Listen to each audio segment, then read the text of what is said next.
दोस्तों नमस्कार, कैसे हैं। क्लास 12th का हमने समरी द लास्ट लेसन का समझाया था। मुझे पूरा उम्मीद है कि आप बहुत अच्छी तरह से समझ गए होंगे। आज मैं उसी का क्वेश्चन और आंसर लाया हूं, और ये क्वेश्चन आंसर बहुत इम्पोर्टेंट है क्योंकि ये क्वेश्चन आंसर पिछले 4-5 साल से आ रहे हैं और काफ़ी इम्पोर्टेंट। तो आइए हम क्वेश्चन आंसर शुरू करते हैं। What was the French expected to be prepared with for school that day? यानी उस दिन फ्रेंच ने क्या एक्सपेक्ट किया था। तो यानी कि फ्रेंच जब स्कूल जाने से पहले उसने क्या आशा किया था कि क्या होगा। तो ये प्रश्न का उत्तर है, बहुत सिंपल है, आप आराम से याद कर लेंगे। That day French was expected to be, बस वही है, French was expected to be prepare with grammar work participles. यानी उस दिन जो ग्रामर का पार्टिसिपल था उसको दिया गया था। पार्टिसिपल होता है जैसे कि हम पढ़ते हैं ना, गो, वेंट, गॉन, तो इस तरह से होता है। तो ग्रामर वर्क जो है पार्टिसिपल्स का दिया गया था। तो आप बड़े आसानी से इसको याद कर लेंगे कि जो उस दिन जो है पार्टिसिपल्स का वर्क था, यानी वही काम था दैट डे। अब दूसरा हम देख लेते हैं, इसको आप समझ गए होंगे, मुझे पूरा उम्मीद है। What did French notice that was unusual about the school that day. जो फ्रेंच जो लड़का है वह जो है उस दिन यानी स्कूल वाले दिन जो है उसने क्या अनुभव किया। अनयूजुअल का मतलब तो असाधारण या असामान्य। तो उसने वहाँ पर क्या असामान्य चीज समझा। तो देखिए, that day there was no noise, वहाँ पर कोई शोरगुल नहीं था। वैसे वहाँ पर यानी स्कूल में काफ़ी शोरगुल होते थे। Everything was as quiet as Sunday morning, चारों तरफ बहुत शांति थी, जिस तरह से संडे को शांति होती थी। तो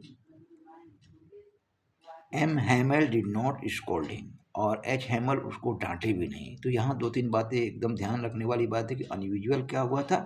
तो पहला चीज़ कि वहाँ नो नॉइज था, एक चीज़ याद रखिए।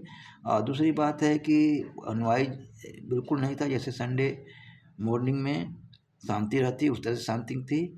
और उसको स्कोल्ड नहीं किए। जो एच हैमल अपने जो है कड़े अनुशासन और कड़े मिजाज के लिए जाने जाते थे, उस दिन फ्रेंच को बिल्कुल डांट नहीं पड़ी थी। ये 3 चीज़ ध्यान रखना है, noise, no noise, Sunday morning और स्कॉट। ये तीनों दिमाग में रखेंगे तो ये क्वेश्चन का आंसर बड़े आराम से कर देंगे आप। तीसरा क्वेश्चन है, what had been put up on the bulletin board. देखिए ये क्वेश्चन बड़ा इंपॉर्टेंट है। ये जो है आपको 21 को भी आया है, 22 को भी आया है, 24 को भी आया है।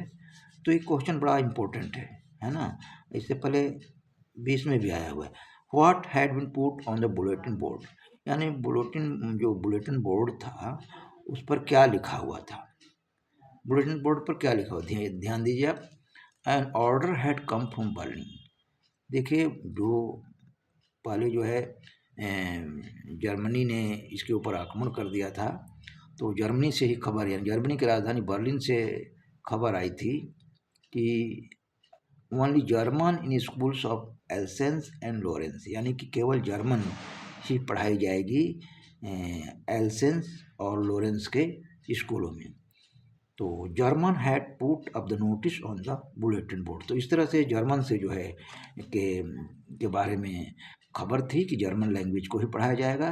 तो बुलेटिन पर यानी जर्मन नोटिस था, जर्मनी द्वारा भेजा गया नोटिस था।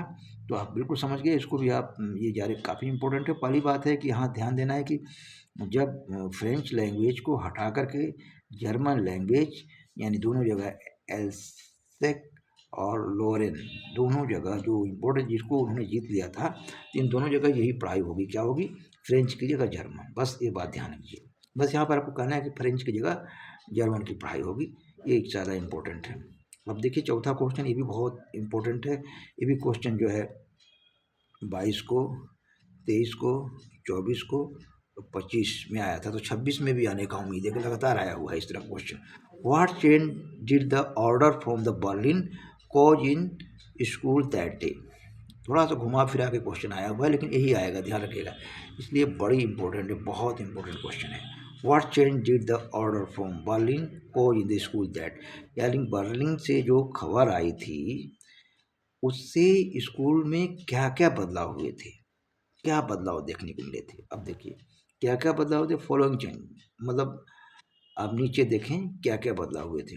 Old villagers had come attend the class that day, उस दिन जो है गांव के जो लोग हैं, बुजुर्ग लोग हैं, वे क्लास लेने आए थे, है ना। Old villagers had come class attend the class that day, ठीक है। और सेकेंड क्या है, एच हेलन जो टीचर हैं वर पहने थे ग्रीन ड्रेस, यानी हरे रंग का ड्रेस पहने थे, और ब्लैक कैप, और काले रंग का टोपी पहने थे, cap, which is use to wear on special day, केवल ये उस दिन ये जो पहनते हैं ये वाला चीज़, तो आप समझिए कि स्पेशल डे जैसे संडे था या कोई और दिन होता था उसी दिन ये पहनते थे। ये बदलाव देखने को मिला है, यानी कि ग्रीन ड्रेस और ब्लैक कैप जो कि वो पहने थे, तो कोई ना कोई असामान्य बात जरूर थी। अब देखिए तीसरा क्या बदलाव होता है, उसको भी हम देख लेते हैं। आप अब देखिए यह है, तीसरा है कि that day no noise, that day no noise, कोई शोरगुल नहीं था, but there was peacefully class, यानी वो क्लास बिल्कुल पीसफुली था, शांति था, एम हैमर बिल्कुल शांत थे, और जो बैठे हुए लोग थे बुजुर्ग लोग वो भी शांत थे। तो ये चीज़ हो गया। तो तीन चीज़ें बड़ा इम्पोर्टेंट है, इसको ध्यान रखिएगा। पहले इसको ध्यान दीजिएगा कि बुजुर्ग लोग आए थे क्लास अटेंड करने के लिए। दूसरा जो था कि जो हेलेन टीचर हैं वो ग्रीन ड्रेस और ब्लैक कैप पहने हुए थे, जो स्पेशल डे में पहनते थे। और देखिए चौथा क्वेश्चन है, what message does author want to give through the story the last lesson, इस कहानी के माध्यम से, द लास्ट लेसन कहानी के माध्यम से राइटर जो है क्या कहना चाहता है या क्या संदेश देना चाहिए। देखिए ये भी क्वेश्चन बहुत इंपॉर्टेंट है, जो कि 19 में, 20 में, 22 में, 23 में और 25 में आया हुआ है।